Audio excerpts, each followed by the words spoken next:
Daily Vaser 60,000 है और 60,000 परिवारों का जब वोट बैंक की बात आएगी तो मुझे नहीं लगता कोई तख्ता पलट करेंगे। मैम, मुझे नहीं लगता कि डेली वेजर की आज जो पोजीशन है, इतना दुख दर्द सहने के बाद 317 दिन आंदोलन चलते हो गया, गर्मी 45 डिग्री में हमने प्रदर्शन किया, डंडे भी खाए, लाठियां भी खाई, पुलिस ने अरेस्ट भी किया, इतना जुल्म सहने के बाद कोई डेली वेजर बीजेपी को वोट करेगा या उसका परिवार डेली वेजर का कोई वोट करेगा बीजेपी को, ये नामुमकिन सी बात है। ये इनको आज ही अपने दिमाग में बिठा। अगर मैं पिछले दिनों ही एक बात सुन रहा था, हमारे चीफ सेक्रेटरी जम्मू कश्मीर के जो हैं श्री अरुण कुमार मेहता जी, तो वो एक स्टेटमेंट दे रहे थे, एलजी साहब भी वहीं पे बैठे हुए थे, वो कानूनों का जिक्र कर रहे थे, संविधान का जिक्र कर रहे थे कि SRO 520 जो है संवैधानिक तौर पे गलत है, तो SRO 64 भी जो है अनकॉन्स्टिट्यूशनल है। तो मेरा एक सवाल है आपके चैनल के माध्यम से कि आप कौन से कॉन्स्टिट्यूशन को मानते हैं और आप जम्मू कश्मीर में कौन सा कॉन्स्टिट्यूशन चला रहे हैं। आपने 4% DA का जिक्र किया, आप पूरे देश के अंदर चले जाइए, डेली वेजर हो, कैजुअल लेबर हो, नीड बेस हो या प्राइवेट सेक्टर हो, सब जगह VDA लागू है, वेरिएबल डियरनेस अलाउंस। लेकिन जम्मू कश्मीर पहला राज्य ऐसा है, पहली UT ऐसी है जिसके अंदर आज भी VDA जो है वो लागू नहीं है। सबसे पहला काम ये जम्मू कश्मीर के जो ब्यूरोक्रेट्स कर रहे हैं, ये लोकतंत्र का हत्या कर रहे हैं और कॉन्स्टिट्यूशन का वायलेशन अगर कोई कर रहा है तो यही लोग कर रहे हैं। आज अगर रिटायर आदमी को DA दिया जाता है, परमानेंट एम्प्लॉयज़ को DA दिया जाता है, डेली वेजर भी सेम वर्क कर रहा है और उनसे ज़्यादा कर रहा है, क्योंकि परमानेंट स्टाफ की अगर बात करें, परमानेंट स्टाफ की एक स्पेसिफिक टाइम ड्यूटी होती है, 8 घंटे या 6 घंटे की उनकी शिफ्ट होती है। लेकिन डेली वेजर जो है उसके लिए कोई रूल नहीं है, वो अगर 12 घंटे काम करे, 14 घंटे भी करे, 18 घंटे भी करे, उसके लिए कोई टाइम टेबल लिमिट नहीं है, ना उसको वीकली ऑफ है। जबकि हमारा हिंदुस्तान का लेबर लॉज कहते हैं कि 6 दिन की कंटिन्यूस सर्विस के बाद 7वें दिन पेड वीकली ऑफ जो है वो कैजुअल लेबर डेली वेजर को मिलनी चाहिए, अगर आप प्राइवेट सेक्टर के अंदर भी काम करते हैं तो। लेकिन यहाँ जम्मू कश्मीर के अंदर कोई कानून लागू नहीं है।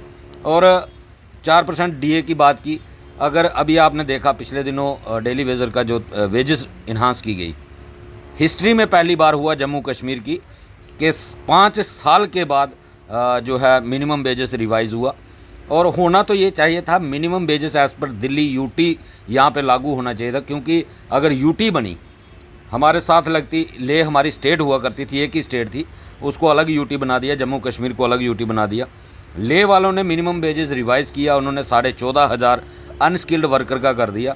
और हमारे LG मनोज सिन्हा जी, जिनको विकास पुरुष का तमगा हासिल हुआ है, तो उन्होंने 311 रुपये रेट बढ़ा दिया, जैसे कि उनके खजाने के ऊपर बहुत बड़ा बोझ जो है वो डेली वेजर से पड़ने वाला था। लेकिन साथ ही अगर परमानेंट स्टाफ के लिए उनके सारे के सारे दरवाजे खुले हुए हैं, खजाने खुले हुए हैं, उनको 27,000 रुपया एक बच्चे के लिए एजुकेशन का हर साल मिलता है, LTC उनको मिलती है, DA टाइम टू टाइम उनको मिल रहा है, 2.5 दिन का एक्स ग्रेशिया सैलरी जो है वो उनको दी जाती है, जबकि उनको हफ्ते में छुट्टी नहीं मिलनी चाहिए, क्योंकि उनको एक्स ग्रेशिया पे मिलती है जो फील्ड स्टाफ है, लेकिन छुट्टी भी उनको मिलती है, मेडिकल अलाउंसेस उनको मिलते हैं। भगवान ना करे अगर किसी की कोई इंसिडेंट हो जाता है, कोई ऐसा वैसा, मेडिकल उनको मिल जाता है। लेकिन डेली वेजर का 346 रुपये साल में काटने के बावजूद हमारे बहुत सारे डेली वेजर साथी एक्सपायर हो गए, लेकिन किसी को वही बेनिफिट सरकार की तरफ से जो उनका इंश्योरेंस काटा था नहीं दिया गया। पैसे कहाँ गए? ये एक बहुत बड़ा सवालिया निशान इस डिपार्टमेंट के ऊपर और इस सरकार के ऊपर है, क्योंकि वो इंश्योरेंस का पैसा गया कहाँ? अगर लोगों को फ़ायदा देना ही नहीं था तो वो काटा क्यों? इसके बारे में मैं सिर्फ इतना कहना चाहूँगा कि जो सत्यपाल मलिक जो पूर्व गवर्नर जम्मू के रहे हैं, जो वो एलिगेशन लगा रहे हैं इस इंश्योरेंस पॉलिसी के ऊपर कि इसमें स्कैंडल है, तो ये साबित होता है वाकई इसमें स्कैंडल है, क्योंकि आज तक पैसे तो हमारे काटे गए लेकिन हमें बेनिफिट किसी भी वर्कर को नहीं मिला। और जब हम चीफ इंजीनियर साहब से या किसी से बात भी करते हैं तो वो कहते हैं कि ये सिर्फ एक्सीडेंटल है, और मुझे ये समझ नहीं आई कि उसमें एक्सीडेंट होता क्या है। अगर किसी को करंट लगने से डेथ हो जाती है उसको ये एक्सीडेंट नहीं मानते, अगर काम करते किसी को ऑन ड्यूटी हार्ट अटैक हो जाता है उसको ये एक्सीडेंट नहीं मानते। रजौरी के अंदर हमारे साथी जो है पाइपें ठीक करते हुए पहाड़ी से लैंडस्लाइडिंग हुई, नीचे गिर गए, वो डेथ हो गई, उसको ये एक्सीडेंट नहीं मानते। हमारे तालाब तिलों में हमारे साथी को सांप ने डस लिया ऑन ड्यूटी, उसको ये एक्सीडेंट नहीं मानते। फिर ये एक्सीडेंट मानते किसको हैं? अगर गाड़ी के साथ एक्सीडेंट की बात करें, हमारा साथी अखनूर से जम्मू प्रोटेस्ट पे आ रहा था, बस वाले ने उसको हिट कर दिया, उसकी डेथ हो गई, उसको ये एक्सीडेंट नहीं मानते। तो ये साफ जाहिर होता है जो सत्यपाल मलिक जी ने एलिगेशन लगाए हैं वो बिल्कुल सत्य हैं। ये सिर्फ इंश्योरेंस पॉलिसी जो है ये एक बहुत बड़ा स्कैंडल है। और हम करें, आज अगर धरने की बात करें, आज 317 दिन से हम लोग धरना प्रदर्शन कर रहे हैं। हम सरकार से कह रहे हैं, सरकार हमें कॉन्स्टिट्यूशन बताती है, संविधान बताती है, सरकार बताए कि सरकार कौन से संविधान के साथ चल रही है और किस देश का कानून मान रही है। क्योंकि हमारे जम्मू कश्मीर के हाई कोर्ट की डिवीज़न बेंच का फैसला है 2001 में दिया हुआ कि जो लोग 6 नवंबर 2001 से पहले अपॉइंटेड हुए हैं वो SRO 64 के अंडर एलिजिबल हैं रेगुलाइजेशन के लिए। उसके बाद SRO 239F 2005 में निकाला गया, जिसमें 5 डिपार्टमेंट को परमिशन दी गई, PHE, irrigation, flood control, PDD, agriculture और मेडिकल, कि ये लोग जो हैं डेली वेजर कैजुअल लेबर लगा सकते हैं। उसके तहत ITI वर्कर PHE डिपार्टमेंट के अंदर लगे।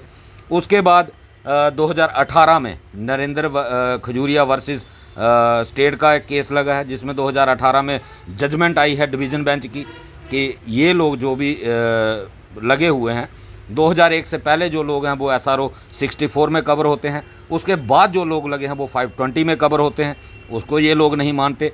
खुद होम मिनिस्ट्री की तरफ से लेटर निकला हुआ 2020 में कि अगर casual labour, need based, daily Vaser कोई लगाना है 1 साल या 2 साल तक आप उसको डेली वेजर लगा सकते हो। फिलहाल जो परमानेंट नेचर का जॉब है उस पर आप डेली वेजर लगा ही नहीं सकते। अगर लगाते हो 1 साल या 2 साल के बाद आपको उसको परमानेंट करना पड़ेगा। इतना लंबा पीरियड किसी को आप डेली वेजर नहीं लगा सकते। हो गया आप लोगों को एक डेली वेजर के रूप में काम करते? मैम, मुझे खुद 26 साल हो गए और हमारे बहुत सारे साथी जो 94 के लगे हुए हैं उनको आज आप अंदाज़ा लगा लीजिए 30 साल, 29 साल, 30 साल सर्विस उनकी हो गई और बहुत सारे रिटायर होके चले गए और बहुत सारे रिटायरमेंट की एज के बॉर्डर पे खड़े हुए हैं। लेकिन आज भी डेली वेजर कैजुअल लेबर। फिर सरकार कहती है कि हम लोकतांत्रिक के तरीके से देश चला रहे हैं। मुझे तो लगता है कि सबसे बड़ा अगर लोकतंत्र की हत्या कोई हो रही है इस केंद्र सरकार की मौजूदगी में हो रही है। 17 महीने का पेंडिंग वेजेस जो 2015 के बाद शुरू हुआ है, 2015 मई से लेकर 2022 मार्च तक 17 महीने का वेजेस पेंडिंग है, जो कि लेबर लॉस कहता है कि हर महीने की 7 तारीख को वेजेस मिलनी चाहिए, वरना अगर 7 तारीख तक वेजेस नहीं मिलती प्रिंसिपल एम्प्लॉयर और एम्प्लॉयर दोनों जो हैं क्रिमिनल ऑफेंस उन पे बनता है। लेकिन किसके ऊपर केस करें? कौन? आज कोर्ट को नहीं मान रहे, संविधान को नहीं मान रहे, लेबर लॉज को नहीं मान रहे, और फिर ये कहना कि ये इलीगल हुआ, पिछली सरकारों ने गलत किया, नई सरकारों ने गलत किया। लेकिन मुझे लगता है सबसे ज़्यादा अगर कोई गलत कर रहा है तो आज का LG प्रशासन जो मौजूदा प्रशासन है और केंद्र में बैठी हुई मौजूदा सरकार है, सबसे ज़्यादा लोगों के साथ अगर कोई जालिम की तरह बर्ताव कर रहा तो ये सरकार कर रही है। निर्णय लिए जाते हैं उन फैसलों से तो ये सिद्ध होता है कि 4% जो DA बढ़ाया गया है वो परमानेंट जो एम्प्लॉयज है उनके लिए महंगाई है, महंगाई भत्ता भी है, सब कुछ है, लेकिन आपके लिए महंगाई नहीं है सरकार की नजर। मैम, सबसे बड़ी बात तो ये है कि शायद मोदी जी की नज़र उस पर नहीं पड़ती, और सबसे बड़ा कारण ये है कि जो लोग कानून बनाते हैं, जो लोग ये चीज़ें इम्प्लीमेंट करते हैं, सबसे पहले वो अपना फ़ायदा देखते हैं, क्योंकि वो भी उसी कैटेगरी में आते हैं और वो अपने बेनिफिट के लिए ये सारी चीज़ें लागू करते हैं। उनको अपनी जेब भरने से मतलब है, अपने परिवारों से मतलब है। हालांकि उनको गाड़ी सरकारी मिली हुई है, राशन उनको सरकारी मिल जाता है, नौकर उनको मिले हुए हैं, पेट्रोल उनको सरकारी मिल जाएगा, बिजली का उन्होंने बिल नहीं देना, पानी का उन्होंने बिल नहीं देना, उनको खर्चा कोई नहीं करना है, सब कुछ सरकारी इस्तेमाल करना है। लेकिन सैलरी उनको हर महीने उनकी बढ़नी चाहिए, हर 6 महीने के बाद उनको महंगाई भत्ता भी चाहिए। लेकिन जिन गरीब लोगों ने ये डिपार्टमेंट चलाने हैं, जिनको अपने बच्चों के पढ़ाने के रोजी रोटी के लिए जिन लोगों ने अपनी जवानी का गोल्डन पीरियड इस डिपार्टमेंट को दिया है, उस तरफ से बिल्कुल इन लोगों ने आंखें मूंद रखी हैं। ये सरासर लोकतंत्र की हत्या है और ये इल्ज़ाम आज मौजूदा जो सरकार केंद्र में बैठी हुई है दूसरों पे इल्ज़ाम लगाने में माहिर है। कांग्रेस ने ऐसे किया, नेशनल कॉन्फ्रेंस ने ऐसे किया, पीडीपी ने ऐसे किया, उन्होंने जुल्म किया, लेकिन सबसे बड़ा जुल्म ये लोग कर रहे हैं। ये जो आज डेली वेजर की अनदेखी कर रहे हैं या आम जनता की, आप देखो रिजर्व कैटेगरी के लोग धरने पे बैठे थे, 300 दिन धरना करने के बाद खाली हाथ चले गए। पीएम पैकेज एम्प्लॉयज़ बैठे थे, 310 दिन धरना किया, कुछ हासिल नहीं हुआ। ये पहली बार हमारे जम्मू में हो रहा है कि 300 दिन धरने चल रहे हैं और सुनवाई किसी की नहीं हो रही। और पहले होता था, पहले सरकारें जो पॉलिटिकल लोग होते थे वो लोगों के जनता के बीच में जाते थे, अगर किसी को 100 रुपये की कोई डिमांड कर रहा है 10-20 जरूर देते थे, उनका धरना प्रदर्शन ख़त्म करवाते थे, उनसे बात करते थे, उनकी बात सुनते थे। लेकिन आज अफसोस के साथ कहना पड़ता है कि जम्मू कश्मीर के अंदर हमारे एलजी मनोज सिन्हा जी, जिनको विकास पुरुष का नाम दिया गया है पूरे भारत के अंदर, 2-2 बार हमारे साथ वादा करते हैं और खुद किया हुआ वादा पूरा नहीं करते। फिर एक मीडिया कनक्लेव के अंदर कहते हैं कि डेली वेजर ये जो धरना प्रदर्शन कर रहे हैं इनकी मांगे जायज़ हैं, खुद कहते हैं मांगे जायज़ हैं, लेकिन आज लगभग 10 सितंबर की ये बात है, 6 महीने से ज़्यादा समय हो गया, आज तक उसके ऊपर कार्रवाई कोई नहीं की। और उल्टा आज हमारे सेक्रेटरीट के अंदर चले जाओ या राजभवन के अंदर चले जाओ, जम्मू की बात रखने वाला वहाँ पे कोई नहीं है। लेकिन और कहते हैं ना कि प्रधानमंत्री की मन की बात है, उस कार्यक्रम को सफल बनाइए, उसके लिए भी दमखम से प्रचार हो रहा है जम्मू कश्मीर में। मैम, प्रचार ही करना, झूठा प्रचार करना है, जितना मर्जी कर लो। मजा तो तब होता कि मोदी जी, अभी इनके 100 एपिसोड पूरे हुए, मैंने देखा जम्मू कश्मीर के अंदर बड़े बड़े होर्डिंग्स लगाए हुए थे। कम से कम एक होर्डिंग ऐसा लगा देते कि एक बार पीएम जो है वो जनता की मन की बात सुनते, लेकिन वो सिर्फ अपनी बात थोपते हैं, सुनाते नहीं है।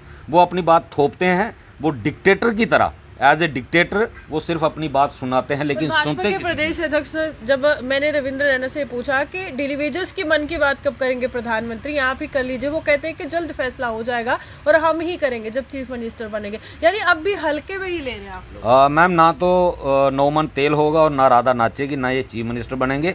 हाँ, डेली वेजर का मुद्दा जरूर हल होगा, ये सरकार नहीं करेगी, दूसरी सरकार करेगी, ये गारंटी है कि डेली वेजर का मुद्दा हल होगा, इसमें कोई शक नहीं है। लेकिन सरकार शायद, वो क्रेडिट शायद किसी और को जाएगा। इनके पास मौका था, लेकिन मुझे लगता है कि ये मौका संभालना नहीं चाहते। इनको शायद पता नहीं किस बात की ईगो है, ये पिछली गलतियों से सबक नहीं लेते। अभी कल ही शिमला में म्यूनसिपल कॉरपोरेशन का रिजल्ट आया है, वहाँ भी इनको मुँह की खानी पड़ी, और हिमाचल में अभी एमएलए की इलेक्शन भी हुई थी, वहाँ भी इनको हार का सामना करना पड़ा। और जिन 2 स्टेटों का ये ढोल बजा बजा के प्रचार करते हैं कि वहाँ हमने सत्ता रिपीट की, वहाँ पे एक जगह इनका 6% वोट परसेंटेज कम हुआ, दूसरी जगह 5% वोट परसेंटेज कम हुआ। तो ये इनकी क्रेडिबिलिटी धीरे धीरे कम होती जा रही है। वो मोदी जी का चेहरा जो बहुत बड़ी उम्मीद लोगों ने लगाई हुई थी, वो आज जम्मू के अंदर, तो खास करके जम्मू के अंदर तो वो छवि नहीं बची है। हाँ, अगर ये लोगों के हित में कोई फैसले लें तो शायद आने वाले समय में थोड़ा बहुत अपनी साख बचा सकते हैं। यही हालात रहे तो मुझे नहीं लगता कि ये सरकार में कोल्यूशन में भी आ पाएंगे। डेली वेजर 60,000 है और 60,000 परिवारों का जब वोट बैंक की बात आएगी तो मुझे नहीं लगता कोई तख्ता पलट करेंगे। मैम, मुझे नहीं लगता कि डेली वेजर की आज जो पोजीशन है, इतना दुख दर्द सहने के बाद 317 दिन आंदोलन चलते हो गया, गर्मी 45 डिग्री में हमने प्रदर्शन किया, डंडे भी खाए, लाठियाँ भी खाई, पुलिस ने अरेस्ट भी किया, इतना जुल्म सहने के बाद कोई डेली वेजर बीजेपी को वोट करेगा या उसका परिवार डेली वेजर का कोई वोट करेगा बीजेपी को, ये नामुमकिन सी बात है। ये इनको आज ही अपने दिमाग में बिठा लेनी चाहिए। मौका ज़रूर है इनके पास। मैं तो ये कहूँगा, ये इनके, मैं सुनता रहता हूँ बड़े लीडर इनके कहते हैं कि इसको पॉलिटिकल मुद्दे के साथ, पॉलिटिक्स के साथ इसको मत जोड़िए। तो पॉलिटिक्स के साथ अगर किसी ने जोड़ा है तो वो भारतीय जनता पार्टी ने जोड़ा है, क्योंकि 2014 से पहले इन्हीं लोगों ने प्रचार कर करके हमारी सरकार आएगी, हम डेली वेजर का मसला हल करेंगे, तब भी इन्होंने पॉलिटिकल इशू बनाया। और जब सरकार आ गई उसके बाद इन्होंने SRO 520 लाया, जिसमें हमें ऑब्जेक्शन थे, हमने ऑब्जेक्शन किए कि इसमें अमेंडमेंट चाहिए। जब तक सरकार रही इन्होंने 578 लोगों को परमानेंट किया, वो लोग सैलरी ले रहे हैं 22-22, 25-25 हज़ार। लेकिन जैसे ही सरकार इनकी टूटी, सरकार टूटने के बाद SRO 520 को भी ब्लॉक कर दिया गया, जो कि साफ दर्शाता है कि इन्हीं लोगों की कारस्तानी की वजह से उसको रोका हुआ है। हम चाहते थे कि उसको अमेंडमेंट करके लागू किया जाए, लेकिन इन्होंने रोक दिया, जिससे ये साबित होता है, जैसे इन्होंने 2019-20 के DDC इलेक्शन में जब इलेक्शन अनाउंस हुई तो हमारा धरना चल रहा था, इनको लगा, जब हमने यहाँ से अनाउंस किया कि भारतीय जनता पार्टी का बहिष्कार किया जाएगा, इन्होंने मैनिफेस्टो में भी रखा, इन्होंने हमारी एलजी साहब से बात भी करवाई।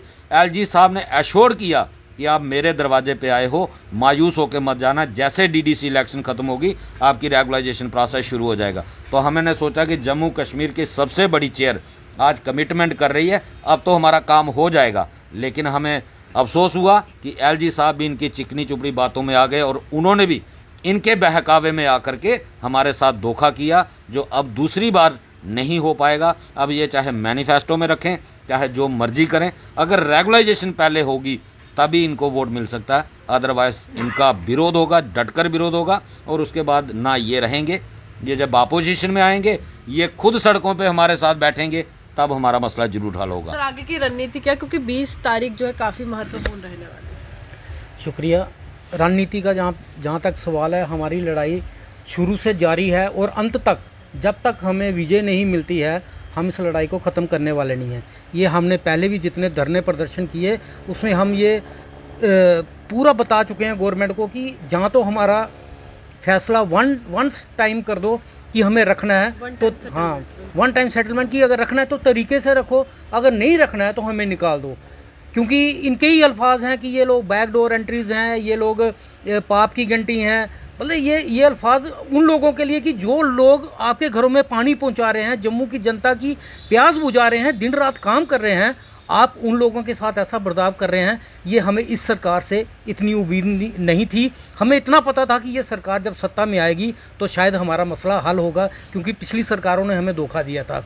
लेकिन मौजूदा आज इस सरकार की हालत ये है कि जो पुरानी सरकारें थी उन्होंने जो हमारे साथ किया था, आज हम सोच रहे हैं कि उससे 100 गुना ज़्यादा हमारे साथ जो अत्याचार है वो यहाँ पे एलजी सरकार, जो यहाँ पे मौजूदा सरकार जो चला रहे हैं, वो हमारे पे अत्याचार कर रहे हैं। आज 5 साल से हमारी जो है सैलरी जो है वो 75 पे एक बार बढ़ाई गई और उसके बाद 11 रुपये एक बार बढ़ाएगी। मुझे बताइए इस महंगाई के ज़माने में 5 साल पहले सिलेंडर का क्या रेट था और आज उसका रेट क्या है? 5 साल पहले यहाँ बिजली का क्या रेट था, आज स्मार्ट मीटर लगा दिए गए हैं। मुझे बताइए कि डेली वेजर जो है वो कहाँ से इतना किराया निकालेगा, कहाँ से वो सिलेंडर लेगा, कैसे अपने बच्चों को पढ़ाएगा? ये तो मैं कह रहा हूँ कि हमारे साथ बहुत ज़्यादा अत्याचार है। और आने वाली जो शायद मुझे नहीं लगता है कि ये यहाँ पे जम्मू कश्मीर में इलेक्शन करवाएंगे, क्योंकि जिस तरह से इन्होंने दिल्ली में जो इस वक्त जो दिल्ली की सरकार के पीछे लगे हुए हैं, चाहे वो वहाँ पे केजरीवाल है, ठीक है, उनका पॉलिटिकल मसला है कि 35 करोड़ का मकान बनाया, जो भी है उसमें सच्चाई क्या है, जहाँ झूठ क्या है वो हम नहीं जानते, हम उस मसले में नहीं पढ़ना चाहते हैं। क्योंकि इनका यही है कि कल को यहाँ पे अगर इलेक्शन में अगर बीजेपी अगर हार भी जाती है, लेकिन ये लेफ्टिनेंट जो गवर्नर साहब हैं ये पूरा कमांड जम्मू कश्मीर के ऊपर रखेंगे। तो मुझे बताइए लोकतंत्र कहाँ गया? ये तो लोकतंत्र की हत्या है। हम लोग अगर किसी सरकार को चुनते हैं वो इसलिए चुनते हैं कि हमारा भविष्य जो है, इन लोगों ये हमारी समस्या हल करेंगे। जब वो समस्या हल नहीं कर पाएंगे तो ये क्या एलजी सरकार, जिन्होंने हमारे साथ पिछला इतना अत्याचार किया, तो क्या कल को क्या हमें ये दोबारा ये हमारे साथ ये इंसाफ करेंगे? हमें इनके ऊपर कोई यकीन नहीं रहा ना। चाहे ये हमारे जो 25 एमएलए थे, कमेटियाँ बनी, सब कुछ हुआ, मुझे बताइए कि उसका क्या? Zero result. आज अगर कमेटी का कोई फैसला अगर इन्होंने वहाँ पे एलजी सरकार के आगे फाइल रखी है, रिपोर्ट पेश की है, तो क्या एलजी सरकार के पास इतना टाइम नहीं है कि जम्मू का 60,000 डेली वेजर उनका जो मसला है उनके बच्चे की जुबान पर है, बच्चे की जुबान पर है, मीडिया की जुबान पर है, तो क्या वो उनके दिमाग में ये चीज़ नहीं है? मैं कह रहा हूँ कि ये 25 एमएलए ये भी डमी है, इनकी भी कोई सुनवाई नहीं है। ये अगर जाते हैं ना, शायद इनको पहले तो 10 बार फ़ोन करने पड़ते हैं एलजी सरकार से मिलने के लिए कि हम आ रहे हैं, क्योंकि सरकार सेंटर में इनकी है, ये सोचते हैं शायद हमें, लेकिन इनकी वैल्यू कुछ भी नहीं है। तो आने वाले टाइम में हम इनको बता देते हैं, हमारा जख्म जितना और गहरा होता जाएगा ना, तो उतना ज़्यादा हमारे अंदर जो ये इनके लिए जहर बनेगा। ये सोच रहे होंगे कि कल को इलेक्शन होगी तो हम इनका साथ देंगे, हम कतई हम नहीं, इनका बिल्कुल 1% भी हम इनका साथ नहीं देंगे, क्योंकि इन लोगों ने हमें इतना प्रताड़ित किया है कि हम मजबूर कर दिया। हम अब हमारा दिल इतना वो मजबूर हो गया कि हम अब इन लोगों के झांसे में आने वाले नहीं है। ठीक है, ऊपर वाला देख रहा है, अगर इन्होंने हमारे साथ बेइंसाफ़ी की है तो आने वाले टाइम में ऊपर वाले की जो लाठी होती है सरकारों से बड़ी होती है। ये सरकार चाहे भूल रही है, आज तक जितने भी यहाँ पे सत्ता में जितने भी यहाँ पे चीफ मिनिस्टर रहे, जहाँ सत्ता में जो जितनी सरकारें रही, वो कभी उम्र भर के लिए नहीं रही, उनको एक दफ़ा जाना ही पड़ता है। और इंसान भी एक दफ़ा आता है, दूसरी उसको जाना पड़ता है, दूसरी दफ़ा नहीं आएगा। आज अगर ये हमारे साथ गलत करके जा रहे हैं, हमें वो याद आता है जगमोहन जी यहाँ पे आए थे जम्मू में, उन्होंने जम्मू के यहाँ पे कुछ काम किए, आज तक उनको लोग याद करते हैं, ईमानदारी के साथ याद करते हैं। लेकिन आज अगर यहाँ पे हमारे जो लेफ्टिनेंट गवर्नर साहब, जो मनोज सिन्हा जी जिनको कहते हैं कि विकास पुरुष, अगर वो जम्मू के लोगों के साथ ऐसा कर रहे हैं तो हम भी इनको ज़िंदगी भर याद रखेंगे कि इन लोगों ने जम्मू के लोगों को कितना तंग किया, जम्मू कश्मीर की सरकार को लोगों के कितना तंग किया। आज जम्मू कश्मीर और लद्दाख के इन्होंने टुकड़े करके लद्दाख को अगर अच्छा रेट दे सकते हैं, तो क्या जम्मू कश्मीर का लेफ्टिनेंट गवर्नर के पास पावर नहीं है? क्या अगर वहाँ का डेली वेजर अगर 400 कुछ रेट ले रहा है तो यहाँ पे 300 क्यों है? इट मीन्स कि जम्मू के लोगों के